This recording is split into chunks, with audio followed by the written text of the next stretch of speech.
અભય થઈને નિષ્પક્ષતાથી નિરપેક્ષ રીતે વાસ્તવિકતાનો અરીસો રૂપી સચોટ માહિતી લાવતો સત્યની સાથે અભય ટાઈમ્સ।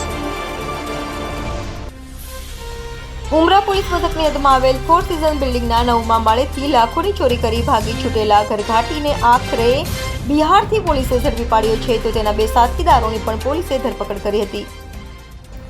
સુરતના ઉમરા પોલીસ મથકની હદમાં આવેલા ફોર સીઝન એપાર્ટમેન્ટમાં રહેતા વેપારીના ઘરે ઘરઘાટી તરીકે કામ કરતો કારીગર મૂળ બિહારનો દેવચંદ્ર કુમાર દેવેન્દ્ર રાય ઘરમાંથી લાખોની રોકડ, દાગીના સહિતની ચોરી કરી ભાગી છૂટ્યો હતો, જે અંગે પોલીસ ફરિયાદ નોંધાઈ હતી। તો પોલીસ ફરિયાદના આધારે પોલીસે તપાસ કરી સીસીટીવી ચેક કરતા આરોપી ઘરઘાટી દેવચંદ્ર રાય રેલવે સ્ટેશન તરફ જતો નજરે પડતા તેની તપાસ કરી તેને તેના વતન બિહાર ખાતેથી ઝડપી પાડ્યો હતો અને તેની સાથે તેના 2 સાથીદારોની પણ ધરપકડ કરી હતી। પોલીસે રીઢા ઘરઘાટીને ઝડપી પાડી લાખોનો મુદ્દામાલ પણ કબજે કર્યો હતો। सूरत सिटी के उमरा पुलिस स्टेशन विस्तार में एक 4 सीजन अपार्टमेंट है। वहाँ से सुबह इन्फॉर्मेशन मिली 11 बजे के आसपास कि उनके घर का जो नौकर है वो घर में चोरी करके चला गया है।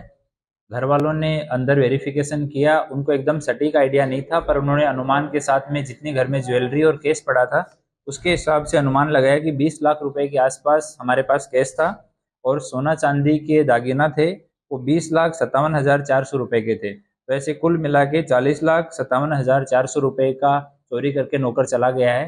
ये इन्फॉर्मेशन उन्होंने चोरी करने के 10 मिनट के बाद में ही पुलिस स्टेशन में दे दी।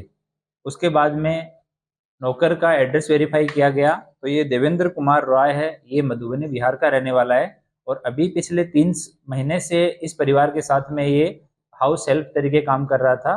लेकिन ये परिवार के साथ 10 साल से जुड़ा हुआ था, बीच में काम किया, फिर दूसरी जगह चला गया, फिर वापस आ गया, फिर चला गया और अभी ये तीसरी बार इस परिवार के साथ में काम कर रहा था, जहाँ पे 2 बुजुर्ग इस अपार्टमेंट में रह रहे थे। उनकी सेवा के लिए 2 नौकर रखे हुए थे।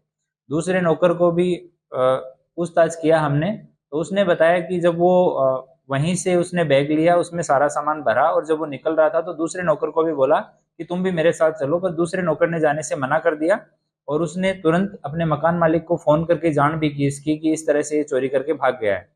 उसके बाद हमने तुरंत कई सारी टीमें बनाई।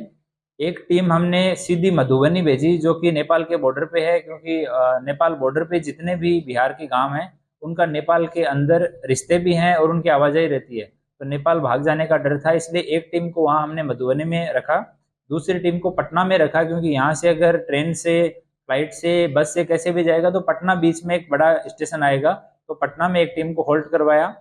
तीसरी टीम हमने वाराणसी में फ्लाइट से भेजी, तो वो वाराणसी में बीच में थी। और चौथी टीम हमने बाई रोड भेजी थी जो इंदौर तक उसको ट्रैक करते करते इंदौर में पहुंच गई थी और वो उसको इंदौर में ही हमने होल्ड करवाया था।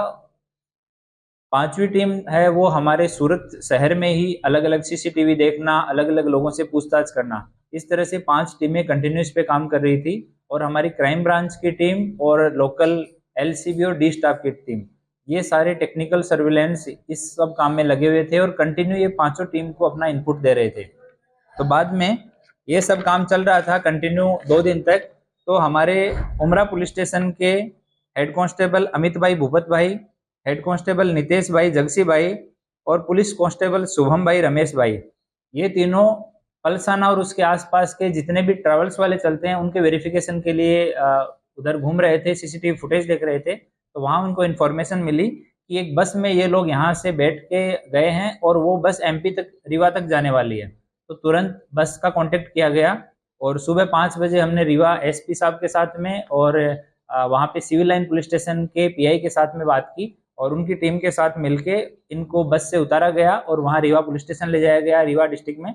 वहाँ पे सामान वेरीफाई किया गया तो कैश जो है वो कम मिला, बाकी जो ज्वेलरी है वो वीडियो उन्होंने बना के भेजा, तो हमने परिवार के साथ वेरीफाई किया तो ज्वेलरी पूरा था, लेकिन कैश 2 लाख से कुछ ज़्यादा, उतना ही कैश उस टाइम पे वहाँ पे था।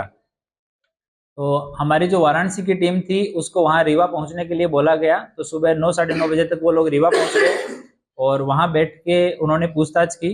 तो पूछताछ में उसने बताया कि आरोपी जो देवचंद्र कुमार देवेंद्र राय है, इसने वहाँ पे बताया हमारी टीम को कि उसका एक दोस्त है जो उसके गांव का ही है और यहाँ पे रहता है, सूरत में। उसका रत्नेश कुमार अशोक राय नाम है और ये गोथान गांव सूरत में रहता है। इसके पास इनका आपस में दोनों का भरोसा बहुत अच्छा था, तो 15 लाख रुपए इसके पास में रख के गया था कि मैं जब बताऊंगा या मैं आऊंगा वापस तो मैं ले लूंगा, तब तक के लिए तुम ये पैसे को रखना।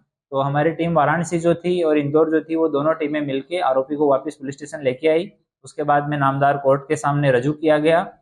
नामदार कोर्ट ने उसका कस्टडी दिया, फिर पूछताछ की, रत्नेश का एड्रेस लिया, फिर रत्नेश के यहाँ गए। ये 15 लाख रुपए जो हैं वो रिकवर हुए। बाद में जब पूरा जो मुद्दामाल है उसको सोनी बुला के और वजन करवा के उसका वैल्यू निकाला गया, तो जो ज्वेलरी है सोना और चांदी, उसकी कीमत 54,36,867 रुपये, और जो केस है वो 17,91,500 रुपये है। और उनके पास में 3 मोबाइल हैं जो इन्हीं तीनों आरोपियों के हैं, वो 20,500 को, ऐसे 72,48,867 रुपये का टोटल मुद्दामाल है वो बरामद हुआ है।